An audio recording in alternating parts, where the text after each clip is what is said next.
안녕하십니까. 오늘의 라디오 철원 비평입니다. 오늘의 비평은 888, 수면 8시간, 노동 8시간, 삶을 위한 8시간이라는 인간의 기본 구조에 관한 이야기입니다. 이 기준이 무너지면 건강이 무너지고 가정이 흔들리며 사회 안전도 위험해집니다. 우리는 지금 이 기본선을 지키고 있을까요? 먼저 인권의 설계도를 확인합니다.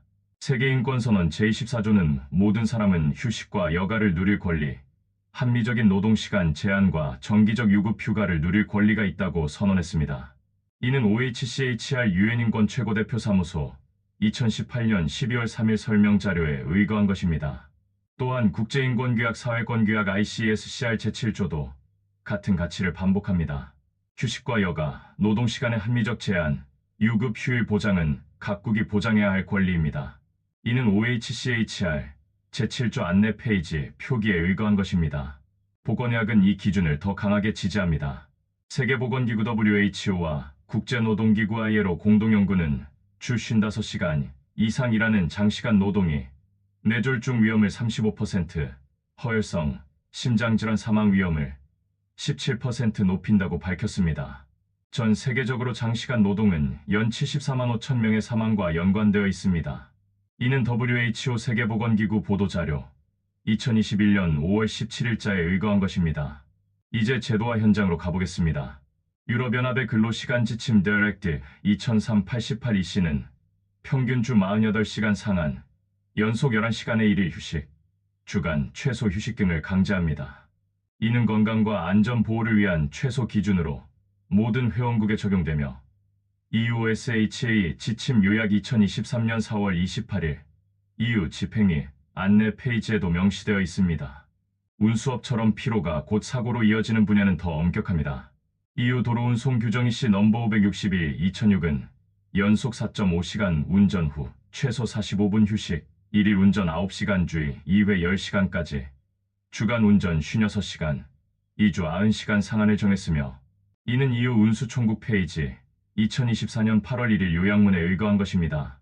미국도 연방자동차민수안전청 FMCSA가 화물여객 운전자 Hours of Service를 강제합니다. 이는 FMCSA 요약 2022년 3월 28일 2021년 11월 10일에 의거한 것입니다. 자, 한국은 어떨까요? 근로기준법은 주 40시간, 일 8시간을 원칙으로 하고 노사 합의 시 주 12시간 연장을 허용하는 구조입니다. 즉, 법정 상한은 주 52시간입니다. 하지만 현실에선 운송 서비스 현장의 특례와 유연제가 겹치며 체감 노동시간이 888을 훌쩍 넘습니다. 연구에 따르면 특정 유연근무 조합에서 이론상 주 6,469시간까지 가능해지는 해석 논란도 있었는데 이는 PMC 리뷰 2023에 의거한 것입니다. 여기서 888을 대입해봅시다. 8시간 수면, 8시간 노동, 남은 8시간은 통근, 식사, 돌봄, 세탁, 샤워, 가게 관리, 학습, 휴식이 들어있는 삶의 유지 시간입니다. 노동이 12시간으로 늘면 통근 준비에 2시간만 써도 생활시간은 거의 사라집니다. 건강은 붕괴되고 가족관계와 안전은 급격히 무너집니다.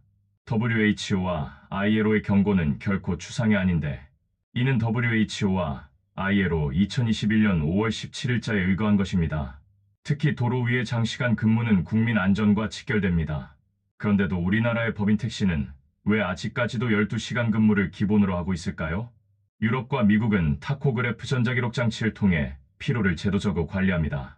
한국도 여객 화물 분야에서 전자운행 기록을 광범위하게 도입하고 연속운전 연속휴식 기준을 명문화해야 합니다. EU 도로운송 규정 FMCSA, HOSA를 명시하고 있습니다. 외식, 주방, 돌봄 같은 대면 업종도 마찬가지입니다. 법은 52시간 체계를 말하지만 인력난 교대 공백 감독 취약으로 현장은 12시간 관행이 굳어집니다. 유럽이 왜 1일 11시간 연속 휴식을 강제하는지 곰곰이 생각해 볼 대목입니다.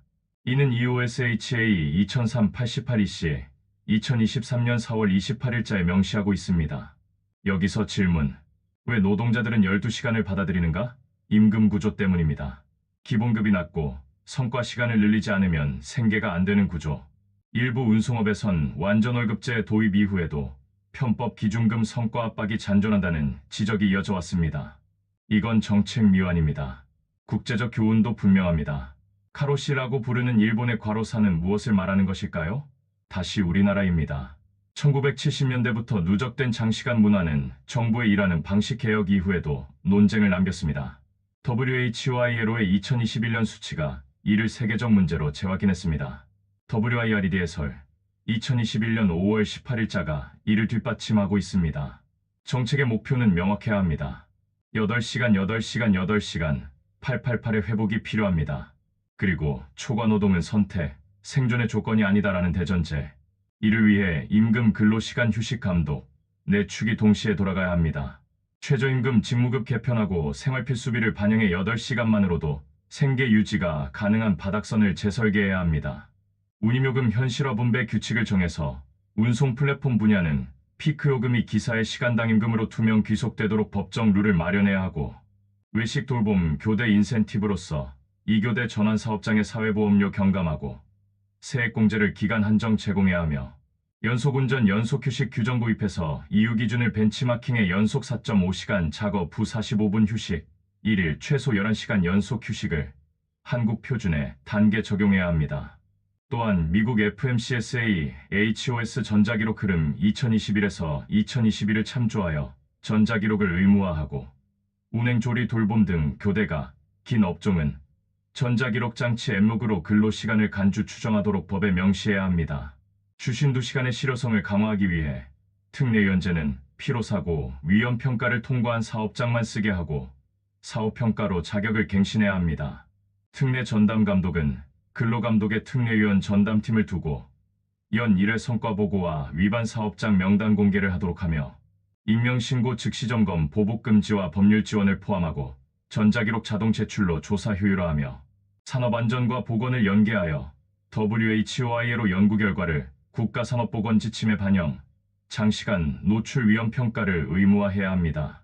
생활 인프라 시간표와 보육 돌봄 의료교통의 운영시간을 888에 맞춰 설계하고, 지역교대 풀 지자체가 단기 대체 인력 풀을 운영해 소상공인 외식업의 12시간 관행을 2교대로 바꾸도록 지원해야 합니다. 이제 사례 비교를 해보겠습니다. 유럽은 만 8시간 평균 상한과 11시간 연속 휴식이라는 명확한 휴식권을 기반으로 각 산업의 세부 규칙을 쌓아 올렸습니다. 미국은 연방 차원의 Hours of Service로 피로와 사고 사이의 연결고리를 제도화해 끊으려 합니다. 한국은 법 조문으로는 8의 철학을 담았지만 특례위원 감독 공백으로 체감 현실이 다릅니다. 특히 운수 외식 돌봄, 그리고 플랫폼 영역에서 전자기록 연속 휴식이 빠진 상태로 12시간 관행이 계속됩니다. 보건 데이터는 행동을 재촉합니다.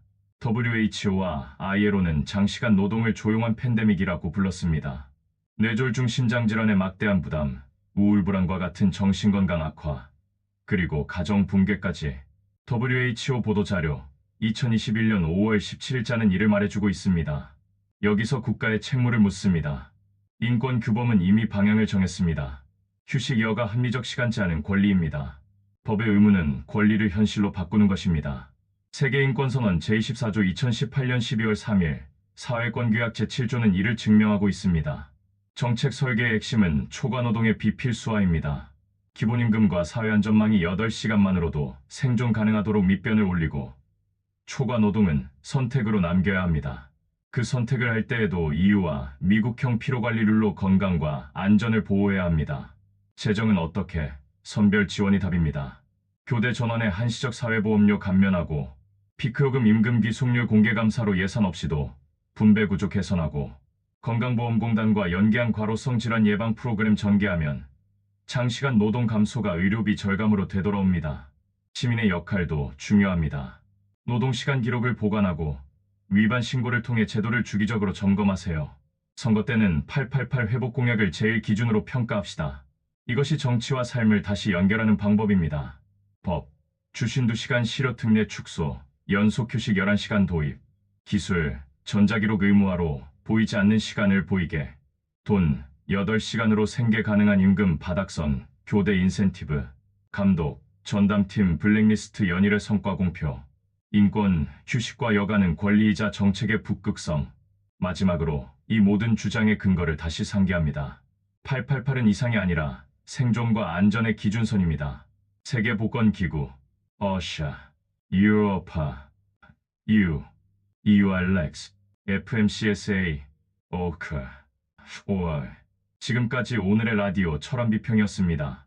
8시간 자고 8시간 일하고 8시간을 살아가는 것 국가가 보장해야 할 우리의 권리입니다. 고맙습니다.